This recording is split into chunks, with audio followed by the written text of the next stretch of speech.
કોચરબ આશ્રમ. તો ગાંધીજી જ્યારે ભારત પાછા ફર્યા હતા એના પછી સૌથી પહેલા કોઈ આશ્રમ સ્થાપ્યો હોય તો એ છે કોચરબ આશ્રમ, જે ક્યાં આવેલો છે? અમદાવાદની અંદર. અને યાદ રાખજો, આ કોચરબ આશ્રમનું જ બીજું નામ છે સત્યાગ્રહ આશ્રમ.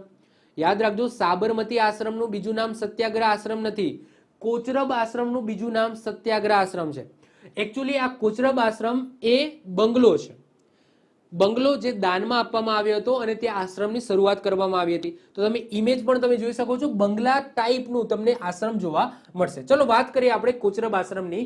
તો મહાત્મા ગાંધીએ 25મી મે 1915માં વિધિવત રીતે અમદાવાદના કોચરબ ખાતે સત્યાગ્રહ આશ્રમની સ્થાપના કરી હતી. કોચરબ આશ્રમનું જે મકાન છે એ ગાંધીજીને બેરિસ્ટર જીવનલાલે દાનમાં આપ્યું હતું આશ્રમ બનાવવા માટે. હવે ઠક્કર બાપા એટલે કે અમૃતલાલ ઠક્કરની ભલામણથી અહીં એટલે કે કોચરબ આશ્રમની અંદર ગાંધીજીએ હરિજન પરિવારના દલિત શિક્ષક દુદાભાઈ અને દુનીબહેન એમને આશરો આપ્યો હતો, જે દલિત પરિવારથી એટલે કે હરિજનથી બિલોંગ કરતા હતા.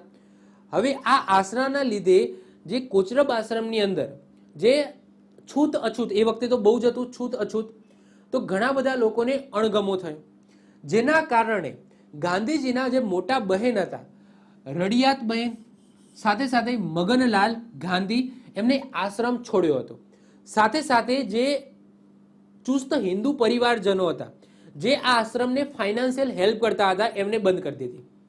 એક જ કારણ હતું કે જે દલિત સમાજથી બિલોંગ કરતા દુદાભાઈ અને દુનીબહેનને આશરો આપ્યો હતો.